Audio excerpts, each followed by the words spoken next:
Ventricular septal defect. What is it?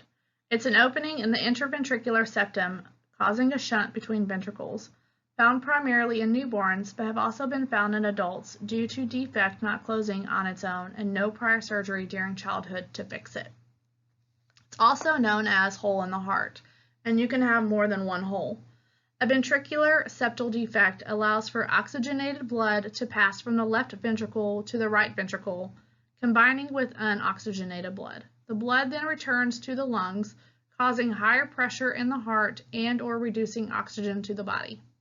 It occurs in about 4 out of 1,000 live births and accounts for 40% of congenital heart disease. A loud, harsh, holosystolic murmur at the left sternal border is common.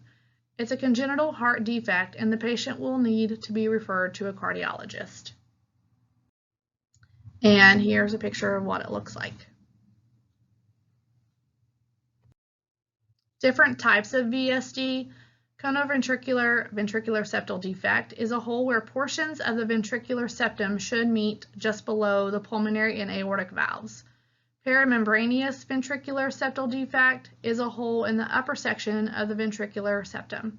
Inlet ventricular septal defect is a hole in the septum near to where the blood enters the ventricles through the tricuspid and mitral valves.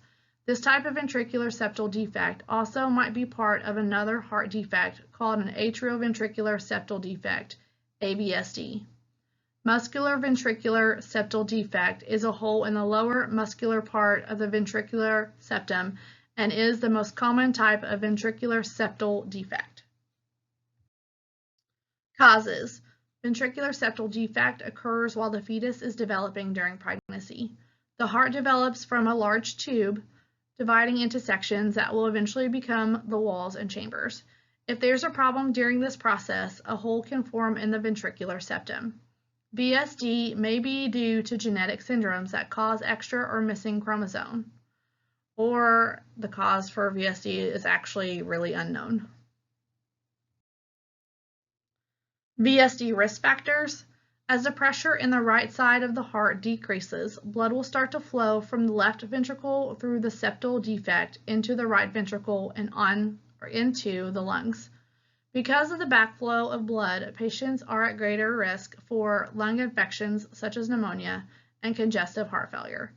Patients who only have a small hole in their heart should be assessed for leakage, as it may increase the risk of endocarditis. Signs and symptoms.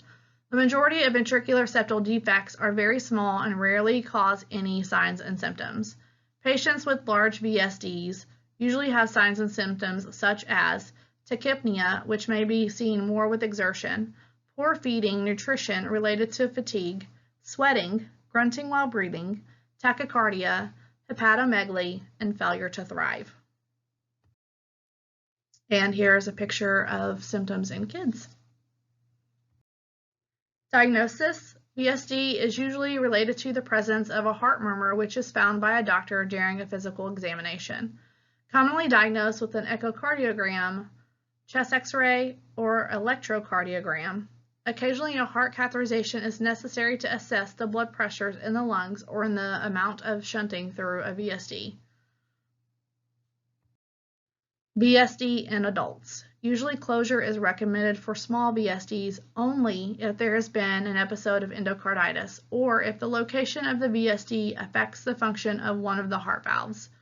If the VSD is large, the pressure in the lungs determines whether it can be closed in an adult patient. Those with low lung pressures will benefit from surgery. Those with high pressures may or may not.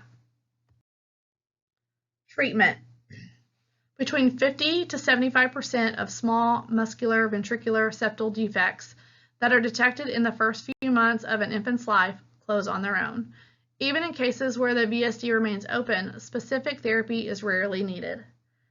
With larger VSDs that are symptomatic, medications such as Lasix may decrease excess fluid in the lungs that is caused by the extra blood flow to the lungs. Lasix can be given anywhere from 1 to 4 times a day. Digoxin can also be used in patients with VSD. Digoxin works by increasing calcium levels in the heart cells, improving overall heart function. Surgery.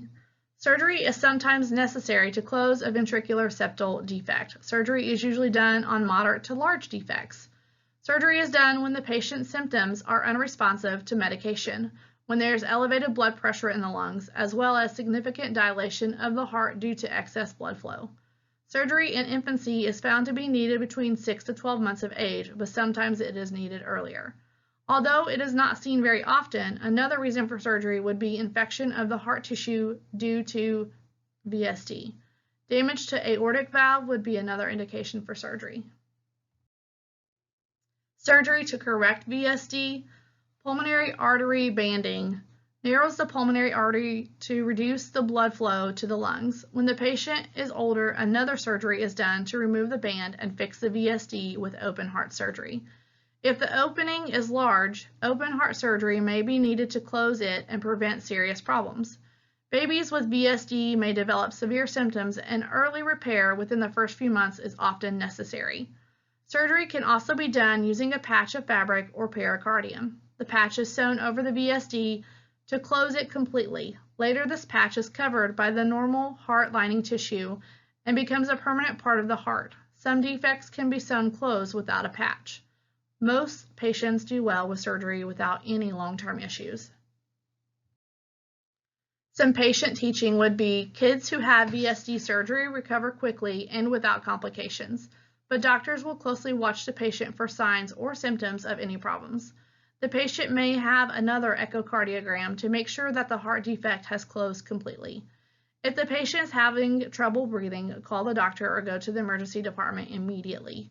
Other symptoms that may indicate a problem include a bluish color around the mouth or on the lips and tongue, poor appetite or difficulty feeding, failure to gain weight or weight loss, listlessness or decreased activity level, a long-lasting or unexplained fever, increasing pain, tenderness, or pus oozing from the incision. Call the doctor if you notice any of these signs after closure of the VSD. Long-term effects. Most kids who have a VSD corrected go on to live normal, healthy, active lives with no restrictions. If the VSD is corrected, the patient will only need to have a checkup with a cardiologist every 3 to 5 years.